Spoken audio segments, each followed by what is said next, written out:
우리가 신앙생활을 하면서 잘 하는 말 중에 하나님을 만났다 혹은 하나님을 만난다라는 그런 말이 있습니다.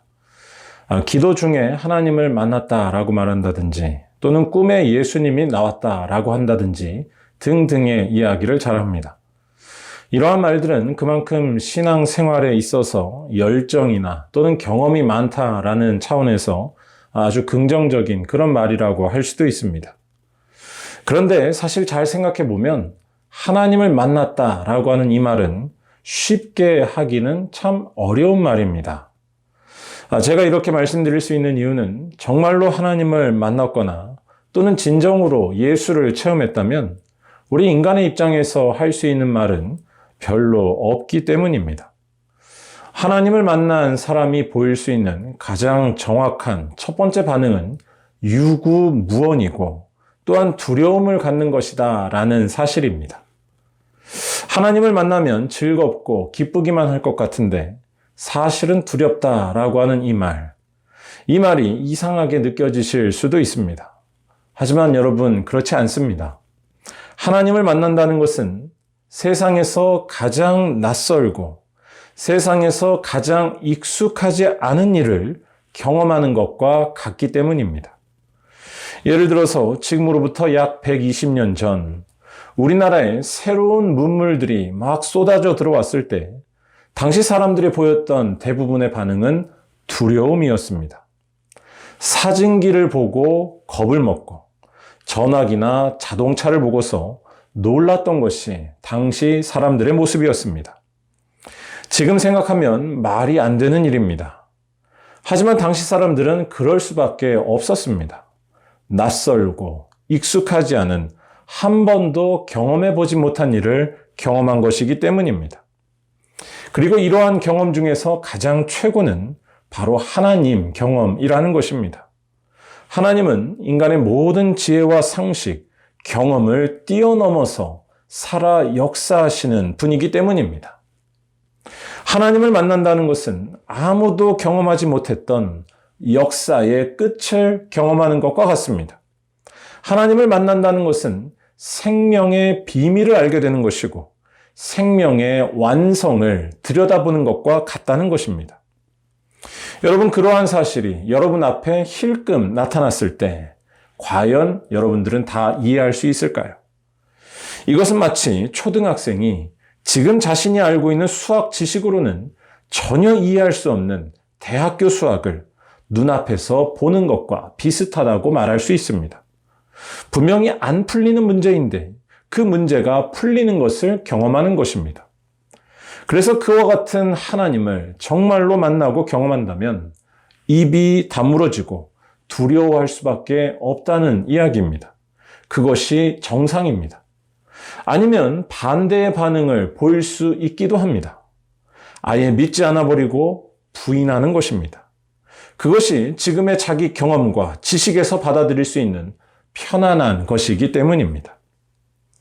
이러한 사실은 성경에 나오는 인물들의 경험을 통해서도 알 수 있습니다. 출애굽기 3장 6절을 보면 모세가 하나님을 처음 만난 장면이 나옵니다. 불이 붙었는데 타지 않는 떨기나무에서 하나님을 만난 것이었습니다. 이때 모세의 반응은 두려움이었다라고 성경은 전합니다. 하나님 배웠기를 두려워하며 얼굴을 가렸던 것이 모세였습니다. 정말로 하나님을 만난 것이었습니다. 또한 복음서에서 사람들이 예수님의 능력을 경험했을 때 그들이 보였던 반응 역시 같았던 것을 볼 수 있습니다. 누가복음 8장 35절을 보면 예수를 통해서 한 귀신 들렸던 사람이 정신이 온전해진 것을 주변 사람들이 목격한 장면이 나옵니다. 이때 주변에 있었던 사람들은 기뻐하거나 환호하지 않았었습니다. 그들은 다 두려워할 뿐이었습니다. 가장 낯선 경험, 가장 새로운 경험이 바로 예수에게서 일어난 것이었습니다. 하나님의 능력이 나타난 것입니다. 그런데 이렇게 하나님을 경험하고 또한 예수를 만난다는 것은 지금 말씀드린 것처럼 두려운 일이지만 동시에 궁극적으로는 기쁜 일이 된다라고 할 수 있습니다. 그 이유는 분명합니다. 정말로 하나님을 만나고 정말로 예수를 만난 사람은 더 이상 이 세상을 무서워하거나 두려워하지 않기 때문입니다. 눈물 날 일이 있어도 웃을 수가 있습니다. 실망스러운 상황을 당해도, 아니 한 번도 겪지 못한 일을 겪을지라도 용기와 소망을 가질 수 있다는 것입니다. 왜냐하면 그러한 상황 속에서도 살아계시고 역사하시는 가장 낯선 하나님이 그의 눈에 보이기 때문입니다. 익숙해 보이던 삶은 이제 다 지나가고 복되고 놀라운 거룩한 삶이 시작되는 것입니다. 이러한 모습 역시 성경에 잘 나와 있습니다. 요한복음 20장 20절에서 부활하신 예수님을 만난 제자들은 예수님의 손과 옆구리를 보고 기뻐했다라고 나옵니다. 가장 낯선 일인 부활을 목격했던 것입니다. 그것도 창자국이 나 있는 채로 살아계신 예수님을 보게 되자 두려움이 다 사라지고 기쁨이 충만케 된 것이었습니다.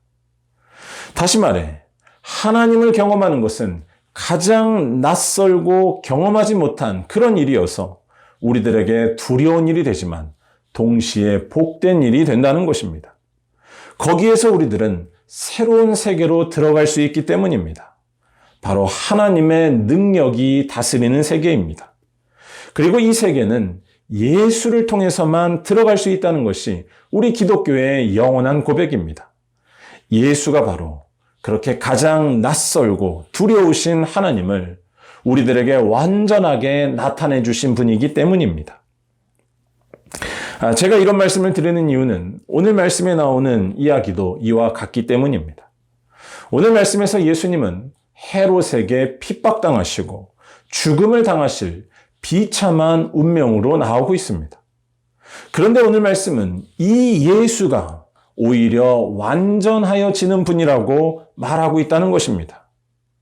다시 말해, 고난과 죽음의 자리에 가셨지만 제3일에 부활하셔서 하나님의 능력과 역사를 완전히 나타내 보이시는 가장 낯선 존재가 예수라는 것이고, 이분을 통해서만 우리들의 인생은 참된 위로를 받을 수 있으며 참된 능력을 누릴 수 있으며 참된 생명을 맛볼 수 있다는 것입니다.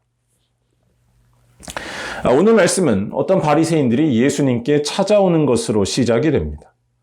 이들은 예수님께 일종의 경고의 메시지를 전하고 있었습니다. 유대인의 왕 헤롯이 예수님을 죽이려고 하니까 헤롯의 땅에서 멀리 떠나라는 것이었습니다. 31절에 이 말씀이 나오는데요. 이 말씀은 바리새인들이 예수님을 도와준 것으로 볼 수도 있습니다. 하지만 복음서의 전체적인 맥락에서 보자면 그렇지가 않습니다. 예수님은 헤롯 왕에게 눈의 가시 같은 존재였습니다. 헤롯에게 예수님은 자신의 권력에 방해가 되는 세례 요한 같은 인물이었기 때문입니다. 헤롯은 부패하고 불의한 사람이었습니다. 마가복음 6장 17절을 보면 헤롯의 그러한 모습 중에 하나가 잘 나옵니다. 자기 동생의 아내 헤로디아를 자기 힘을 이용해서 자기 아내로 삼아버리는 폐륜적인 일을 저지른 것이었습니다. 이러한 그를 향해서 비판의 목소리를 내던 것이 바로 광야에 외치는 소리 세례 요한이었습니다. 마가복음 6장 18절에 이 사실이 잘 나옵니다. 헤롯이 저지르는 불의 앞에 세례 요한은 가만히 있지 않았습니다. 설령 헤롯이 왕이어도 하나님 보시기에 악한 일을 한 것에 대해 비판하는 것이었습니다. 그러한 세례 요한을 헤롯은 기회를 봐서 잔인하게 제거해버리고 맙니다.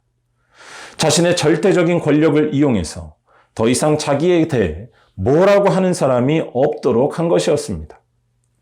그런데 문제는 이 세례 요한이 죽은 이후에 나타난 예수라는 이름을 가진 새로운 사람의 등장이었습니다. 마태, 마가, 누가를 보면 헤롯에게 예수님에 대해 보고하는 헤롯 신하들의 이야기가 나옵니다. 이들의 보고 내용은 다 한결같았습니다. 사람들이 예수를 죽은 세례 요한이 다시 살아난 것처럼 여긴다는 것이었습니다. 누가복음 9장 7절에 이 말씀이 잘 나옵니다. 예수님을 죽은 세례 요한의 환생처럼 여겼다라는 것은 예수님 역시도 세례 요한처럼 헤롯에 대해 대단히 비판적이셨다라는 것을 나타냅니다. 오늘 말씀 32절에서 예수께서 헤롯에 대해 여우라고 말씀하신 것이 이를 잘 알려줍니다. 여우는 교활함을 상징하는 동물입니다. 즉 예수께서는 헤롯이 자기의 목적을 위해 사람을 죽이기도 하는 아주 교활한 사람이었다는 것을 알고 계셨고 또한 비판하셨다는 것입니다. 그리고 이와 같은 사실은 예수님 또한 세례 요한과 같이 선지자 전통에 서 있었다는 것을 나타낸다고 할 수 있습니다. 이스라엘 역사에서 선지자들은 헤롯과 같은 왕들에 대해 끊임없이 비판적이었습니다.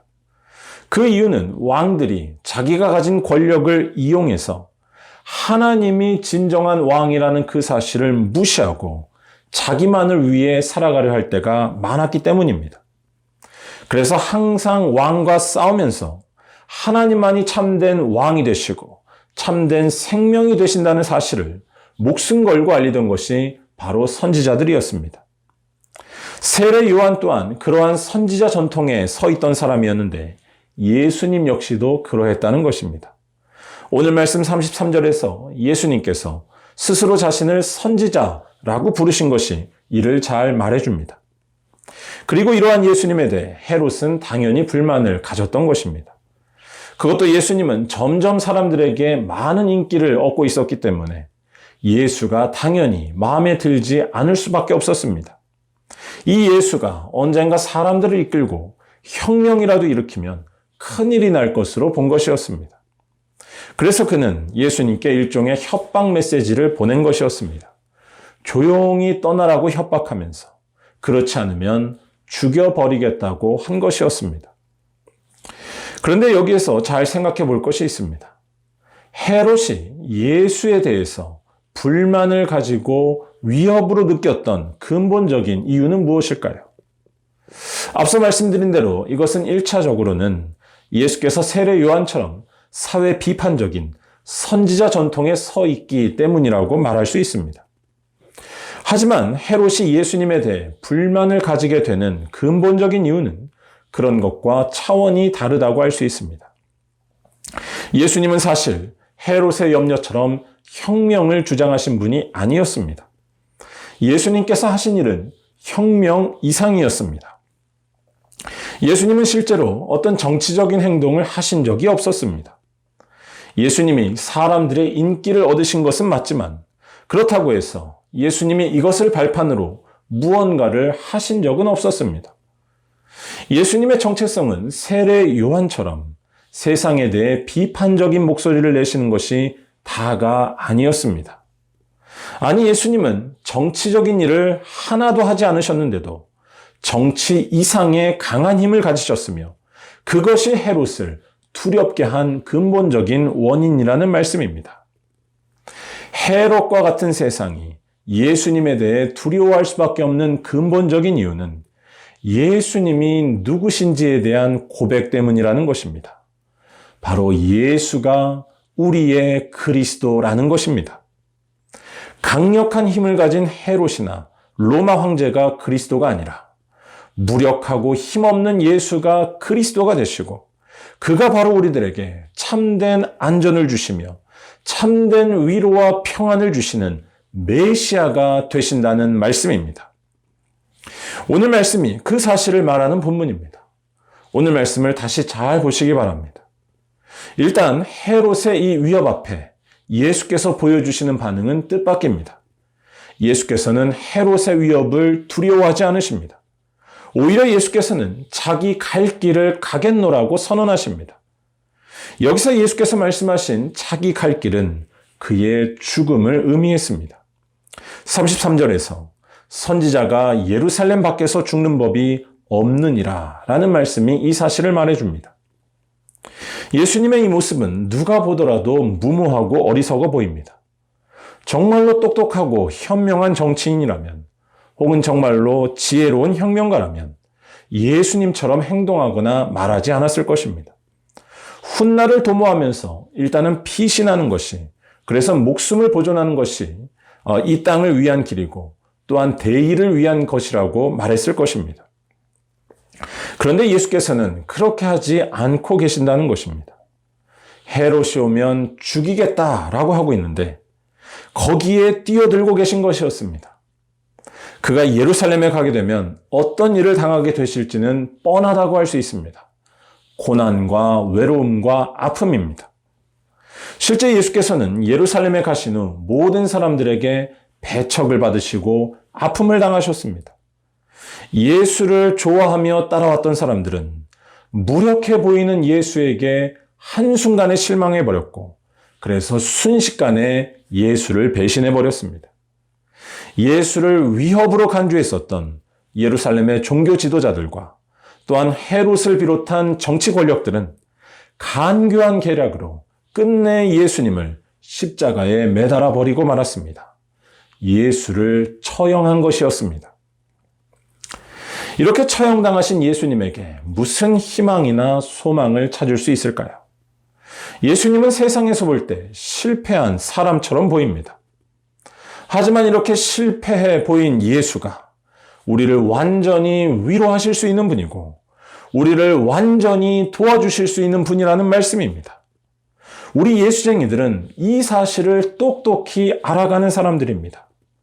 바로 십자가에 달려 죽으신 그 비참하고 불쌍한 예수가 우리들에게 힘을 주실 수 있으며 우리들의 부족함을 채워주실 수 있으며 우리들의 구원이 되신다는 사실입니다. 오늘 말씀에서 예수께서 그것을 말씀하십니다. 32절에서 예수께서 하시는 말씀을 한번 다 함께 읽어보도록 하겠습니다. 이르시되 너희는 가서 저 여우에게 이르되 오늘과 내일은 내가 귀신을 쫓아내며 병을 고치다가 제3일에는 완전하여지리라 하라. 아멘. 이 말씀 한마디에 우리 기독교의 모든 것이 담겨 있다라고 해도 과언이 아닙니다. 여기서 귀신을 쫓아내고 병을 고친다는 것은 인간의 삶에서 일어나는 모든 아픔과 어려움에 대해 우리 주님 예수께서 새롭게 하실 수 있으며 또한 고치실 수 있다는 뜻이 됩니다. 여러분은 이 사실을 믿고 계십니까? 그런데 사실 예수님은 그러한 일을 할 수 없는 것처럼 보이는 분입니다. 예수께는 아무런 힘이 없어 보이기 때문입니다. 하지만 예수만이 귀신을 쫓아내실 수 있고 병을 고치실 수 있는 분이라는 말씀입니다. 십자가에 달려 돌아가신 예수에게만 우리의 유일한 희망이 있다는 것입니다. 이 사실은 우리가 세상에서 구원이고 도움이라고 믿고 있는 것들을 잘 생각해 볼 때에 잘 알 수 있습니다. 세상에서 우리들이 붙들고 자랑하고 있는 것들은 다 귀하고 소중한 것들입니다. 하지만 그러한 것들이 우리를 참으로 위로해 주거나 참으로 고쳐주지는 못한다는 것입니다. 여러분, 이러한 사실은 우리가 잘 이야기하는 우리의 자존감에 대해 생각해 보시면 잘 알 수 있습니다. 자존감은 자기 자신을 천하게 여기지 않고 존귀하게 여기자는 것입니다. 그런데 여러분, 이 자존감을 갖는 거 잘 되시나요? 살다 보면 이러한 자존감이 무너지고 힘들어질 때가 생깁니다. 그 이유는 우리가 갖고 있는 자존감의 기준이 주로 남들의 인정에 있거나 아니면 나 자신에게 있기 때문입니다. 나 자신이 볼 때 마음에 안 드는 부분이 있어서 실망합니다. 또한 남들에게 인정받지 못하고 무시당해서 상처를 받을 때도 있습니다. 또 반대로 아무리 남들에게 인정받아도 또는 나 자신이 볼 때 마음에 들어도 그것이 우리들의 자존감이나 행복을 보장하지 않는다는 것입니다. 사람들의 인정에 기대다 보면 기대면 기댈수록 오히려 불안해질 수밖에 없습니다. 그러한 인정이 언제 사라질지 모른다는 것을 알기 때문입니다. 또한 우리 자신이 갖고 있는 감정은 언제든지 흔들려서 나 자신이 좋았다가도 금세 싫어지기 마련입니다.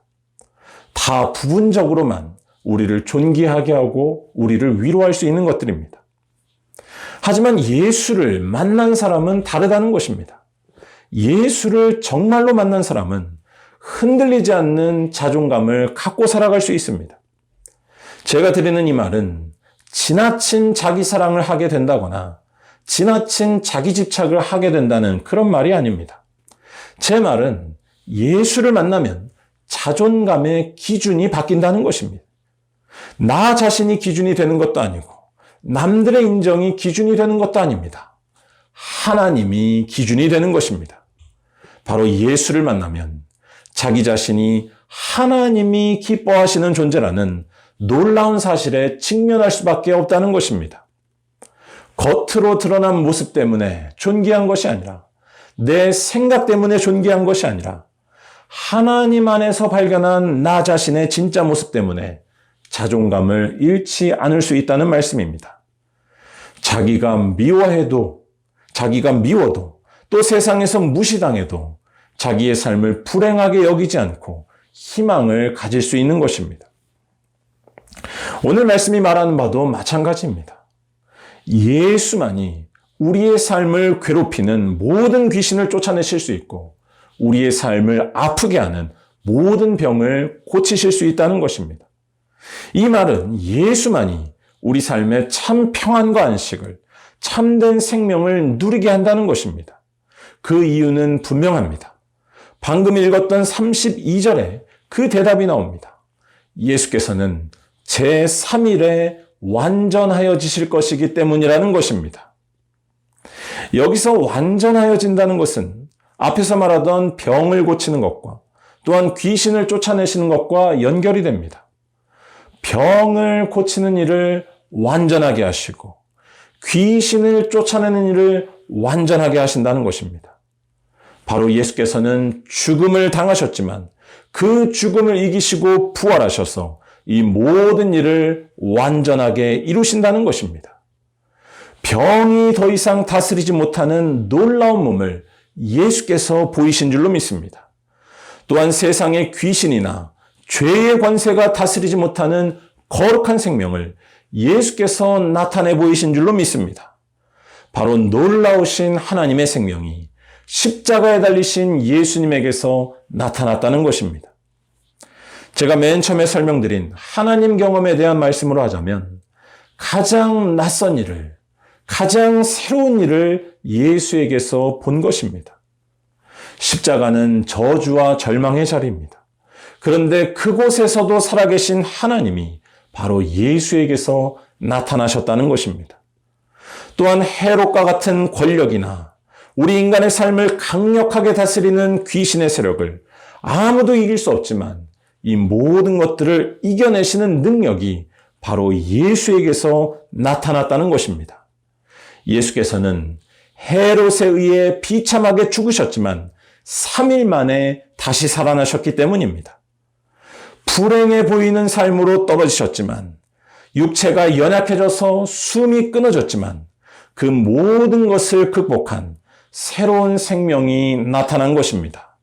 그것이 제3일에 완전하여질 것이라는 말씀의 의미이고 하나님께서 예수를 통해 나타나셨다는 사실입니다. 이 사실 때문에 우리 기독교인들은 비록 지금 아프고 힘든 일이 있을지라도 비록 지금 답답하고 실망스러운 일이 있을지라도 전혀 실망하지 않고 다시 새롭게 살아갈 수 있다는 것입니다. 모든 병과 귀신을 이겨내신 예수가 우리 안에 계시기 때문입니다. 예수를 알고 그를 나의 주인으로 모시면 세상에서 어떤 일을 겪어도 자존감이 무너지지 않고 소망이 사라지지 않는 줄로 믿습니다. 예수를 온전히 붙들고 살면 전혀 부족함이 없는 삶을 살게 되는 줄로 믿습니다. 어떤 상황 속에서 사라지지 않으시고 언제나 살아계신 하나님의 그 놀라운 능력이 예수 안에서 우리들에게 흘러넘칠 것이기 때문입니다. 하나님의 생명과 위로가 예수를 만난 자에게 가득히 넘치는 것입니다.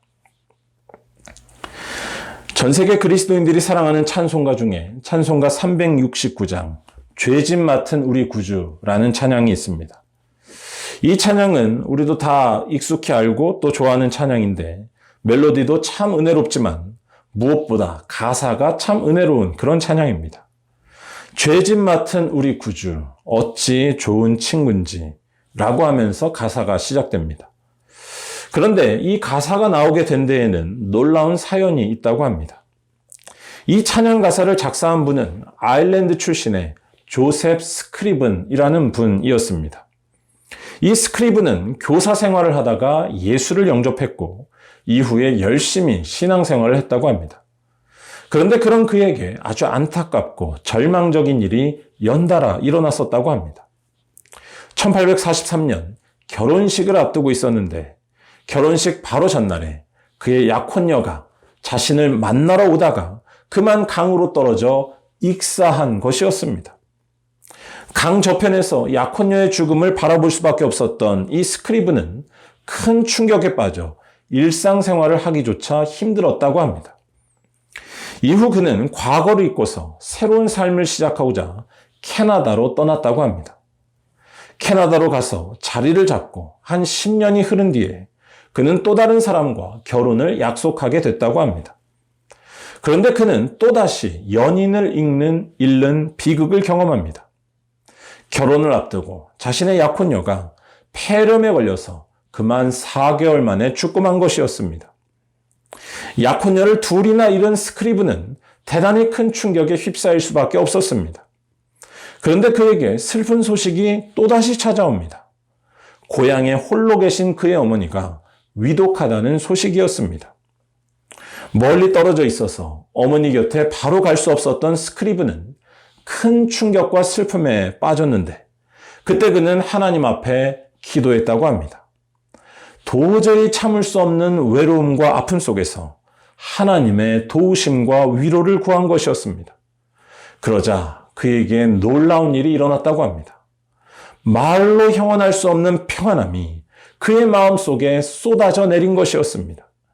예수께서 그를 찾아와 위로해 주신 것이었습니다. 그리고 이때의 경험을 가지고서 쓴 가사가 우리가 부르는 찬양, 죄짐 맡은 우리 구주 이 놀라운 찬양이라는 것입니다. 사랑하는 여러분, 아무도 위로할 수 없는 곳에서도 위로하실 수 있으며 모든 것이 슬프고 절망스러운 순간에도 살아 역사하시는 완전하신 하나님의 모습이 바로 예수님에게서 나타났음을 이 시간 다시 한번 깨달으시고 그 예수님을 온전히 영접하시기를 바랍니다. 그리고 그 예수님은 십자가에서 나타나셨다는 것을 꼭 기억하시기를 바랍니다. 이번 사순절 더욱더 예수님의 십자가를 묵상하시면서 십자가라는 그 절망의 자리에서 모든 것을 이겨내신 하나님의 능력이 예수님을 통해 나왔다는 것을 다시 한번 깨닫고 고백하는 귀한 은혜가 가득히 넘치시기를 간절히 바랍니다. 그런데 여기에서 한 가지 명심해야 할 것이 있습니다. 제가 아까 찬송가 369장 이야기를 하면서 스크리븐이 큰 슬픔과 어려움 중에도 주님의 놀라운 위로를 경험했다라고 말씀드렸습니다. 그런데 여기에서 제가 말씀드리지 않은 이야기가 하나 있습니다. 주님의 그 놀라운 위로를 경험하기 전 그는 이렇게 기도했었다고 합니다. 바로 자신이 이제 세상의 외로운 사람들의 친구가 되어서 또한 주님만을 위해서 살겠다는 기도였습니다. 제가 이 기도를 한번 읽어드리겠습니다. 하나님, 저는 사랑하는 약혼녀를 잃었습니다. 저는 매우 외롭고 고독합니다. 하지만 더 외로움 가운데 있는 제 어머니의 친구가 되어 위로해 주시고 제 어머니의 병을 고쳐주세요. 이제부터 저도 외로운 사람들의 친구가 되겠습니다. 주님만을 위해 평생 살겠습니다.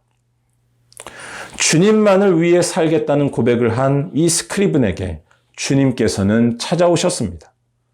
또한 그가 이후에 정말로 자기의 그 결심대로 그와 같이 살아갈 때에 더 큰 위로로 함께 해주셨다는 것입니다. 그는 삶의 방향을 완전히 바꾸어서 사람들이 모이는 곳이면 어디에서든지 가서 복음을 전했습니다. 또한 자신의 소유와 재산을 아낌없이 가난한 이들에게 나누며 살았다고 합니다. 그래서 그는 겉으로 볼 때 참 남루한 모습일 때가 많았었고 사람들에게 조롱과 무시를 받을 때도 많았다고 합니다. 하지만 이러한 상황 속에서 위대한 찬송 가사가 나왔다는 것입니다. 스크리븐이 지은 이 찬양, 죄짐 맡은 우리 구주에서 가장 아름다운 구절인 3절이 바로 이때 나왔던 것입니다. 아무것도 염려하지 않고 아무것도 걱정하지 않게 하는 하나님의 참된 위로를 경험한 것이었습니다. 3절 가사가 어떻게 되죠? 세상 친구 멸시하고 너를 조롱하여도 예수 품에 안기어서 참된 위로받겠네. 완전하신 예수 품에 안기어서 이 세상을 완전히 새롭게 살아간 것이었습니다. 사랑하는 우리 말년교회 성도 여러분, 여러분 모두에게도 이러한 은혜가 충만하시기를 간절히 바랍니다. 주님을 위해서 살기로 결단하고 주님을 위해서 이웃을 섬기고 나누며 살아갈 때 여러분들은 반드시 위로를 받게 되고 소망이 끊이지 않게 되며 부족함이 없게 되는 줄로 믿습니다. 예수 품에 안기며 살 것이기 때문입니다. 바라기는 우리 말리언교회 모든 성도들이 이번 사순절 이러한 믿음을 갖고서 예수를 위해 사는 것으로 인생의 목표가 바뀌는 거룩한 은혜가 가득하시기를 주님의 이름으로 간절히 축원합니다. 아멘. 기도하시겠습니다.